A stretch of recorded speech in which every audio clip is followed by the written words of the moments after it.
கிருஷ்ணகிரி மாவட்டத்தில் ஒரு வாரமாக வெயில் வாட்டி வந்த நிலையில் கிருஷ்ணகிரி, பர்கூர், காவிரிப்பட்டினம், போச்சம்படி உள்ளிட்ட இடங்களில் இடி மின்னலுடன் கனமழை கொட்டி தீர்த்தது.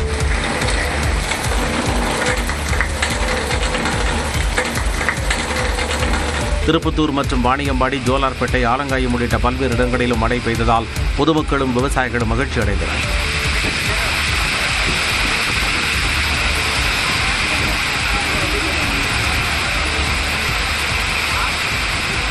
கடலூரிலும் இடி மின்னலுடன் கூடிய சாரல் மழை பெய்தது.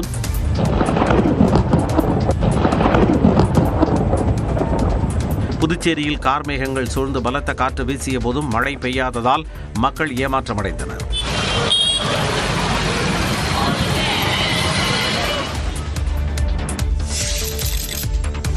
சென்னை மாநகர் மற்றும் புறநகரின் சில பகுதிகளில் பரவலாக மழை பெய்தது. கோடம்பாக்கம், நுங்கம்பாக்கம், வள்ளுவர் கோட்டம், அரும்பாக்கம் உள்ளிட்ட பகுதிகளிலும் பரவலாக மழை பெய்தது.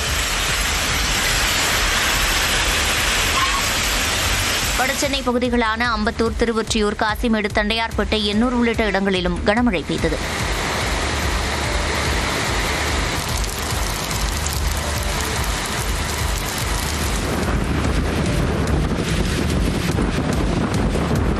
ஆவடி அருகே பருத்திப்பட்டில் சாலையில் அமைக்கப்பட்டிருந்த நிழற்பந்தல் பலத்த காற்றில் தூக்கி வீசப்பட்டது.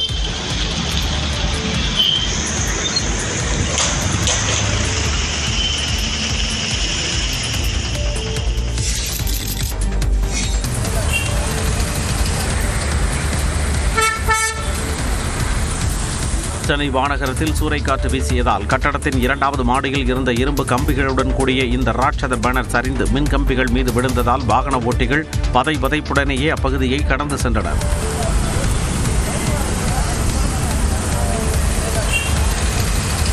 ராட்சத பேனர் சரிந்தபோது அதன் அடிப்பகுதியில் இருந்த காங்கிரீட் பின்பக்கம் இருந்த வீட்டின் மீது விழுந்தது. இந்த அதிர்வில் வீட்டின் மேற்கூரை பூச்சு பெயர்ந்து விழுந்ததில் ஆறுமுகம் என்பவர் படுகாயமடைந்தார். அவரது தலையில் 15 தையல்கள் போடப்பட்டு சிகிச்சை அளிக்கப்பட்டது. இதையடுத்து சம்பவ இடத்திற்கு சென்ற மின்வாரிய ஊழியர்கள் மின்கம்பி மீது விழுந்த பேனரை அகற்றினர்.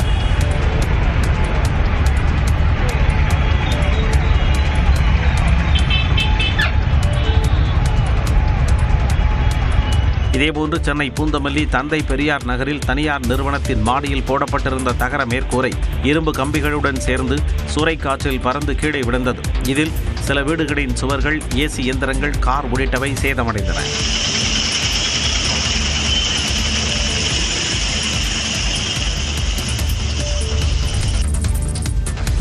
கிருஷ்ணகிரி, திருவண்ணாமலை உள்ளிட்ட 9 மாவட்டங்களில் நாளை கனமழைக்கான வாய்ப்புள்ளதாக சென்னை வானிலை ஆய்வு மையம் தெரிவித்துள்ளது. தமிழ்நாட்டின் சில பகுதிகளில் இன்று மிதமான மழைக்கு வாய்ப்பு இருப்பதாக கணித்துள்ள வானிலை ஆய்வு மையம், ஒரு சில பகுதிகளில் இயல்பை விட 2 முதல் 3 டிகிரி செல்சியஸ் வெப்பம் உயர்வதால் அசௌகரியம் ஏற்படலாம் என குறிப்பிட்டுள்ளது. மேற்கு திசை காற்றின் வேக மாறுபாடு காரணமாக கிருஷ்ணகிரி, தருமபுரி, திருப்பத்தூர், வேலூர், ராணிப்பேட்டை, திருவண்ணாமலை, விழுப்புரம், கள்ளக்குறிச்சி மற்றும் கடலூர் ஆகிய 9 மாவட்டங்களிலும் புதுச்சேரியிலும் நாளை கனமழைக்கு வாய்ப்பு இருப்பதாக வானிலை ஆய்வு மையம் தெரிவித்துள்ளது. சென்னையில் நகரின் ஒரு சில பகுதிகளில் இன்று மிதமான மழைக்கு வாய்ப்புள்ளதாகவும் கூறியுள்ளது. நாளை முதல் 14ஆம் தேதி வரை 5 நாட்களுக்கு தமிழ்நாட்டின் சில பகுதிகளில் கனமழைக்கு வாய்ப்புள்ளதாகவும் வானிலை ஆய்வு மையம் கணித்துள்ளது. தமிழ்நாட்டில் பாஜக, அதிமுக கூட்டணி 2026ஆம் ஆண்டு ஆட்சியமைக்கும் என மத்திய அமைச்சர் அமித்ஷா கூறினார். மதுரையில் நடந்த பாஜக கூட்டத்தில் பேசிய அமித்ஷா தமிழ் மொழியில் பேச முடியவில்லையே என வருந்துவதாக தெரிவித்தார். 2026 में इस तमिलनाडु में फिर से एक बार एनडीए की सरकार बनने जा रही है. भारतीय जनता पार्टी एआईडीएमके की सरकार बनने जा रही है. தொடர்ந்து பேசிய அமித்ஷா திமுகவை தமிழ்நாட்டு மக்கள் தோற்கடிப்பர் என்று கூறினார். ये मुख्यमंत्री जी कहते हैं कि अमित शाह डीएमके को नहीं हरा सकते. स्टालिन साहब, आप सही कहते हो, मैं डीएमके को नहीं हरा सकता, मगर तमिलनाडु की जनता डीएमके को हरा सकती है. மேலும் முருக பக்தர்கள் மாநாட்டை சிறப்பாக நடத்தி காட்டுவோம் என்றும் அமித்ஷா பேசினார். சாதி பிரிவினைவாதத்தால் திமுக அரசியல் லாபம் பார்ப்பதாக மத்திய அமைச்சர் அமித்ஷா குற்றம் சாட்டினார். மதுரை மாநாட்டில் பேசிய அவர் திமுக தனது தேர்தல் வாக்குறுதிகளை நிறைவேற்றவில்லை என்றார். अब तक इनके घोषणा पत्र के 60% वादे पूरे नहीं हुए हैं। மேலும் தமிழ்நாட்டில் வேலையில்லா திண்டாட்டம், பெண்களுக்கு பாதுகாப்பின்மை என பல பிரச்சனைகள் இருப்பதாக அமித்ஷா கூறினார். तमिलनाडु में जातीय हिंसा बढ़ाने का काम अपने राजनीतिक स्वार्थ को पूरा करने के लिए ये तमिलनाडु सरकार ने किया है. தொடர்ந்து பேசிய அவர் திருப்பரங்குன்றம் மலையை திமுக அவமதித்து விட்டதாக கூறினார். भाइयों बहनों, तुष्टीकरण की भी हद होती है. मैं आज यहां आया हूं तब भगवान मुर्गन से जुड़ी हुई पहाड़ी को सिकंदर हिल मानने की हिम्मत ये डीएमके सरकार ने की है. மோடி தலைமையிலான ஆட்சியில் இந்தியா தொடர்ந்து வளர்ச்சியடைந்து வருவதாகவும் அவர் தெரிவித்தார். தமிழ்நாட்டில் மத ரீதியான பிரிவினையை ஏற்படுத்த பாஜக நினைப்பதாக திமுக செய்தி தொடர்பாளர் டிகேஎஸ் இளங்கோவன் குற்றம் சாட்டியுள்ளார். மதுரையில் நடந்த பாஜக கூட்டத்தில் மத்திய அமைச்சர் அமித்ஷா பேசியது குறித்து நியூஸ் 18 தமிழ்நாடு தொலைக்காட்சிக்கு டிகேஎஸ் இளங்கோவன் பேட்டியளித்தார். அதில் அமித்ஷாவுக்கு தமிழ்நாடு குறித்து எதுவும் தெரியாது என்றார். அவரை பொறுத்தவரை இந்த மாதிரி பேசிவிட்டு போறதுனாலே தமிழ்நாட்டு மக்கள் ஏமாந்து விடுவார்கள் என்று கருதுகிறார். உண்மையிலேயே தமிழ்நாட்டிலே மக்கள் அமைதியாகவும் நட்புணர்வோடும் மத வேறுபாடின்றி சகோதரர்களாக பழகி வருவதெல்லாம் அவருக்கு தெரியும். அவருக்கு தமிழ்நாட்டை பற்றிய ஒன்றும் தெரியாது. மேலும் பாஜக தேர்தல் நடத்தும் முறையே மக்களுக்கு விரோதமாகத்தான் இருக்கிறது என டிகேஎஸ் இளங்கோவன் தெரிவித்தார். பாஜகவை பொறுத்தவரை தமிழக மக்களுக்கு விரோதமாக செயல்படுகிற, தமிழக மக்களை ஒழித்து விட வேண்டும், அழித்து விட வேண்டும் என்ற எண்ணத்தில் செயல்படுகிற ஒரு கட்சியாகத்தான் பார்க்கிறேன். திருப்பரங்குன்றம் விவகாரத்தில் அந்த பகுதி மக்களே பாஜகவுக்கு பதிலடி கொடுத்து விட்டார்கள் என டிகேஎஸ் இளங்கோவன் கூறினார். தமிழ்நாட்டிலே மதச்சார்பின் மத ஒற்றுமை, மற்ற மதங்களை சார்ந்தவர்கள் எல்லாம் ஒரு சகோதரர்களாக, அண்ணன் தம்பிகளாக பழகுவது அவர்கள் மாநிலங்களிலே அப்படி இல்லை என்ற காரணத்தினால் இங்கேயும் அது இருக்கக்கூடாது என்று நினைத்து அதற்கான திட்டங்களை அவர்கள் தீட்டி வருகிறார்கள். அதற்கான பதிலடியை அந்த மலையில் திருப்பரங்குன்றம் மக்களே அடித்திருக்கிறார்கள். அதிமுக பாஜக கூட்டணியை விமர்சித்த இளங்கோவன் இருவரும் சேர்ந்தே அழிவார்கள் என்றார். அதிமுகவிடம் 50 தொகுதிகளை கேட்க பாஜக திட்டமிட்டு இருப்பதாக தகவல் வெளியாகியிருக்கிறது. தமிழ்நாட்டில் 50 தொகுதிகளை தேர்ந்தெடுத்து அங்கெல்லாம் கவனம் செலுத்துமாறு கட்சி நிர்வாகிகளுக்கு மத்திய அமைச்சர் அமித்ஷா அறிவுறுத்தியுள்ளதாக தகவல் வெளியாகியுள்ளது. மதுரையில் அமித்ஷா தலைமையில் பாஜக உயர்மட்ட குழு கூட்டம் நடைபெற்றது. அந்த கூட்டத்தில் பேசிய அமித்ஷா கூட்டணி கட்சிகளுடன் பாஜகவினர் நட்பு பாராட்டவும் இணக்கமாக செயல்படவும் அறிவுறுத்தியுள்ளார். மேலும் கடந்த சட்டமன்ற தேர்தல், நாடாளுமன்ற தேர்தலின் போது பாஜக அதிக வாக்குகளை பெற்ற 50 தொகுதிகளை தேர்வு செய்து அதில் கவனம் செலுத்த அவர் வலியுறுத்தியதாக தெரிகிறது. எனவே அதிமுக கூட்டணியில் பாஜக 50 தொகுதிகளில் போட்டியிடக்கூடும் என்று கூறப்படுகிறது.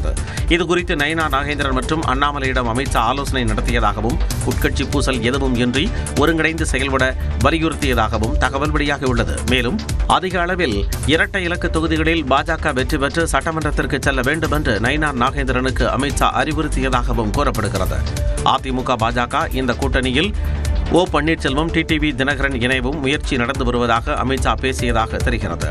அவர்கள் இணையும் பட்சத்தில் அதனை எடப்பாடி பழனிசாமி ஏற்பார் என்றும் அவர் கூறியதாக தகவல் வெளியாகியுள்ளது. நடப்பு மாத இறுதியில் அண்ணாமலைக்கு கட்சியில் தேசிய அளவில் பொறுப்பு வழங்கப்படும் என அமித்ஷா கட்சி நிர்வாகிகள் மத்தியில் கூறியதாக தகவல் வெளியாகியுள்ளது.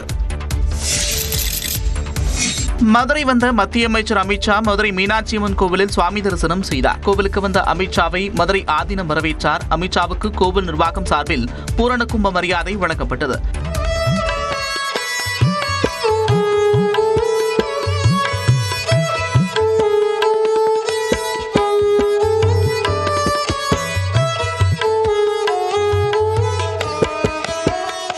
அதன் பிறகு மீனாட்சியம்மன் சன்னதியில் அமித்ஷா மனமுருக வழிபாடு நடத்தினார். மீனாட்சியம்மன் கோவிலில் அரை மணி நேரம் சுவாமி தரிசனம் செய்தார். அப்போது அவரிடம் தமிழ்நாட்டு மீனவர்கள் பிரச்சினைக்கு நிரந்தர தீர்வு காண வேண்டும் என்று கோரிக்கை வைத்து கடிதம் வழங்கியதாக மதுரை ஆதீனம் தெரிவித்தார். இலங்கை தமிழர்களுக்கு பாதுகாப்பு இருக்கணும், கச்சத்தீவு இருக்கும், மீனவர் பிரச்சனைக்கு நிரந்தர தீர்வு. இலங்கை தமிழருக்கு தனி நாடு. அமித்ஷா வருகையொட்டி மீனாட்சியம்மன் கோவில் பகுதியில் பலத்த பாதுகாப்பு போடப்பட்டிருந்தது. அதிமுக பொதுச் செயலாளர் இபிஎஸ் அவருடைய தலைமையிலே தேசிய ஜனநாயக ஆட்சி மலர்ந்தே தீரும், அதில் எந்த விதமான சந்தேகமே கிடையாது. மதுரையில் நடந்த பாஜக மாநில நிர்வாகிகள் சந்திப்பு கூட்டத்தில் நயினார் நாகேந்திரன் பேசிய காட்சிதான் இது. அமித்ஷா தலைமையில் நடந்த கூட்டத்தில் உரையாற்றிய பாஜக மாநில தலைவர் நயினார் நாகேந்திரன் இனி ஒவ்வொரு மாதமும் அமித்ஷா தமிழ்நாட்டுக்கு வரவுள்ளதாக கூறினார். அண்ணா திமுகவுடன் இன்றைக்கு நாங்கள் கைகோர்த்திருக்கிறோமே. எங்களது மாண்புமிகு உள்துறை அமைச்சர் அமித்ஷா அவர்கள் 2 மாதங்களுக்கு முன்னாலே வந்தார்கள், இருந்தார்கள், கூட்டணியை ஏற்படுத்தினார்கள், சென்றார்கள், மீண்டும் இங்கே வந்திருக்கிறார்கள்.